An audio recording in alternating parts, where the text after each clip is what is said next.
आप कुछ special diet आजकल कर रहे हैं, वो क्या स्पेशल डाइट कर रहे हैं और क्यों कर रहे हैं, इस हवाले से भी अगर कुछ ये राज की बात लाई। ये तो अंदरूनी सवाल आपने जो है ना वो ऐसा तो ना करें ना।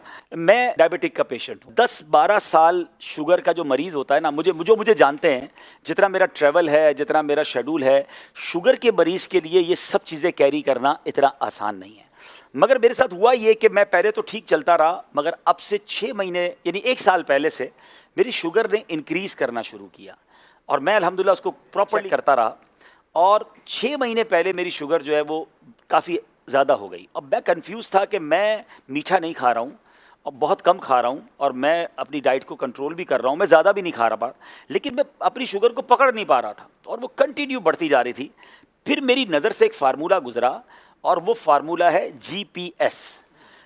अब इसके ये फार्मूला क्या है, तमाम खास तौर पे शुगर के जो पेशेंट्स हैं और जिसको शुगर नहीं है वो भी ज़रा गौर से सुन लें, जिनका वज़न ज़्यादा है, जो ब्लड प्रेशर की मरीज़ हैं या कोलेस्ट्रॉल के मरीज़ हैं। मैं सिर्फ अपना तजर्बा शेयर कर रहा हूँ, आप ये तमाम बातें अपने डॉक्टर के मशवरे से अमल कीजिएगा। मैंने अल्हम्दुलिल्लाह तमाम चीज़ों पर न सिर्फ पाकिस्तान के बल्कि बैरून मुल्क के डॉक्टर से भी मशवरे करके इस पर अमल किया और आज मैं आपको नतीजा बताने जा रहा हूँ।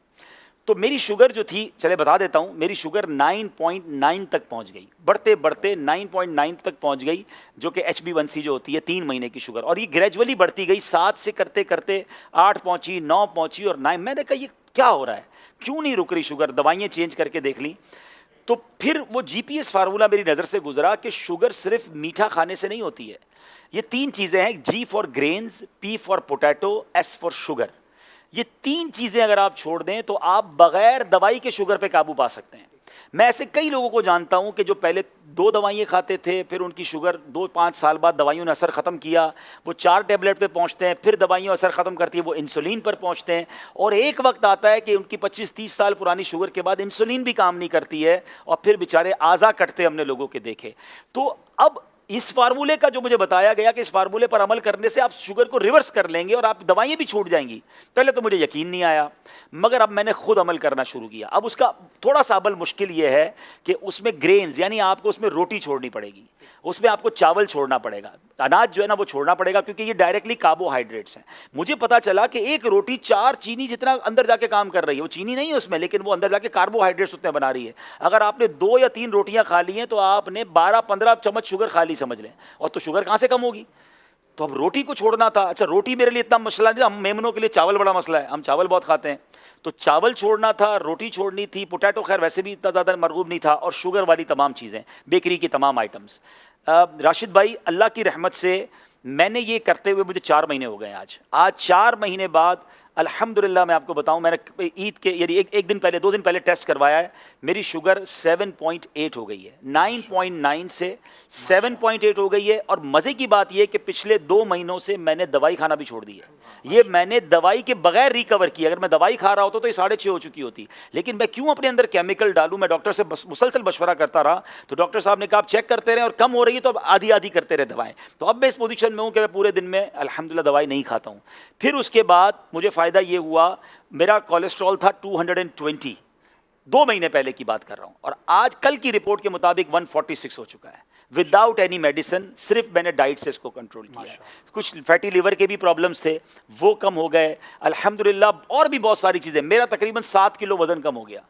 मैं वज़न कम करने की बहुत टाइम से कोशिश कर रहा था, मैंने कोई ज़्यादा कोशिश नहीं की, मैं खा प्रॉपर रहा हूँ, पेट भर के खा रहा हूँ, ऐसा नहीं मैंने खाना कम किया है, मैंने सिर्फ इन 3 चीज़ों से अपने आप को पीछे किया है अल्हम्दुलिल्लाह। अच्छा, फिर मज़े की बात यह है कि सिर्फ मेरे साथ नहीं हुआ, जब मैंने 2 महीने में रिजल्ट देखना शुरू किया, मैंने आसपास के दोस्तों को बताना शुरू किया। मैं नाम नहीं ले सकता, हमारे अरकान शूरा भी हैं, हमारे बड़े बड़े जिम्मेदारान भी हैं। आप यकीन करें, अगले 1-2 महीनों में जो उनकी मुझे कॉलें आई हैं, जो शुगर के पेशेंट थे, वो कहते हैं हमारी शुगर नॉर्मल हो गई है, लोगों की इंसुलिन छूटना शुरू हो गई है, वो इंसुलिन से दवाई पर आना शुरू हो गए हैं। अब मैं आपको ये सारी बातें बताने के बाद अच्छी नीयत के साथ अपना शेड्यूल बताता हूं, क्योंकि कुछ लोग जब मैं ये बताता हूं ना तो वो कहते हैं यार रोटी और चावल के बगैर जिंदा कैसे रहेंगे। ठीक है ना, मैं 4 महीने से जिंदा हूं और मैं पहले से अच्छी लाइफ गुजार रहा हूं, बहुत फ्रेश फील करता हूं।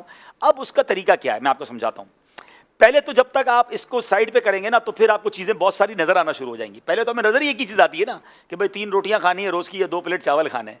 तो जनाब आप अल्हम्दुलिल्लाह सलाद फ्रूट, और फिर आप गोश्त डायरेक्ट थोड़ा सा ले लें, आप बॉयल अंडे खा लें। अगर आपको फ्राइड एग भी खाने तो कम तेल में तल के चम्मच से खा लें अंडे। मैं 1-2 दिन पहले एक जगह गया, दोस्त के घर दावत थी, बड़ा बेहतरीन, कह रहा ईद आ रही है अब्दुल हबीब भाई, गोश्त नहीं बनाया, दाल चावल बनाया। अच्छा, अब मैं पहले क्या करता था, जब शुरू में मैंने डाइट शुरू की तो मैं लोगों को बताता था मैं रोटी चावल नहीं खाता, तो फिर लोग क्या करते थे बेचारे, वो बारबेक्यू मंगवा रहे हैं, महंगे महंगे खाने मंगा रहे हैं। मैंने कहा ये तो गलत हो रहा है, तो अब मैंने बताना छोड़ दिया है। अब मैं नखरे नहीं करता, मैं कहता हूँ मैं आपके घर आ जाऊँगा, जो भी दावत है। तो दाल चावल बनाया तो बड़ा कमाल का, हमारे यहाँ मशहूर है दाल चावल ना, तो सारे दोस्त खा रहे थे।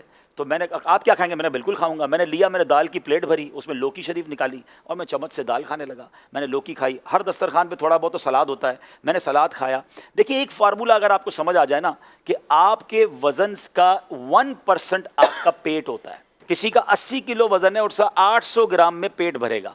अब मेरे पेट के अंदर अगर 700 ग्राम की जगह है, तो मैंने ये सोच लेना है कि मैंने 700 ग्राम भरना किससे है। याद रखिए, मैं इसको इस तरीके से आपको समझाता हूँ, आपके साथ सबके साथ हुआ होगा कि कभी आपको बड़ी शदीद भूख लगी होगी, बचपन में तो ज़्यादा हुआ था। हम गरम गरम रोटी लेने जाते थे और आते आते ही एक रोटी पूरी खा जाते थे। मम्मी ने मंगवाई होती थी रोटी, तो भूख इतनी लगी होती थी, वही रोटी खा जाती, क्योंकि भूख लगी होती थी, ना सालन था ना कुछ था, क्योंकि भूख लगी थी।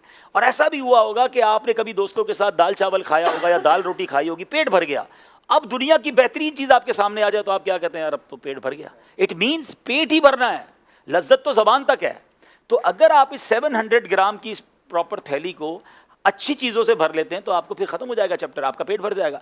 तो पहले कोशिश ये करें कि फ्रूट या सलाद सामने आ जाए, 300-400 ग्राम वो खा लें, ठीक है। अब उसके बाद जो खाना खा लें। तो अब आप 400 ग्राम वो खाएंगे जो अगर मिसाल के तौर पे सेहत के लिए अच्छा भी नहीं है, तो वो आधा तो आपने अच्छा खा लिया। यानी बहुत सारी चीज़ों को अगर आप आज सेहत के मामला जो डॉक्टर्स बता रहे हैं उसको अगर आप सुन्नत से कनेक्ट करें तो बहुत चीज़ें आपकी बेहतर हो जाएंगी। आप ये कर कर रोज़ चेक भी करें। मुझे किसी ने कहा मोटिवेशन कैसे मिलती है आपको, मैंने कहा मुझे रोज़ रात को तोहफा मिलता है। कहते कैसे, मैंने कहा मैं रोज़ पूरा दिन गुजार के सोने से पहले खाने के 2 घंटे बाद शुगर चेक करता हूँ और मुझे पता चलता है कि मेरी पूरे दिन की डाइट में बगैर दवाई पिए मेरी शुगर नॉर्मल है। मैं अगले दिन के लिए फिर तैयार हो जाता हूँ कि मैंने इंशाल्लाह ये चीज़ें नहीं खानी है, और अल्हम्दुलिल्लाह मैं इसका नतीजा देख रहा हूँ। तो अच्छी नीयतों के साथ खैरुन्नासी मन यनफ़उन्नास, लोगों में अच्छा वो है जो दूसरों के लिए भी अच्छा बने। तो मैं जो अपने लिए अच्छा समझ रहा हूँ आपको बताया है।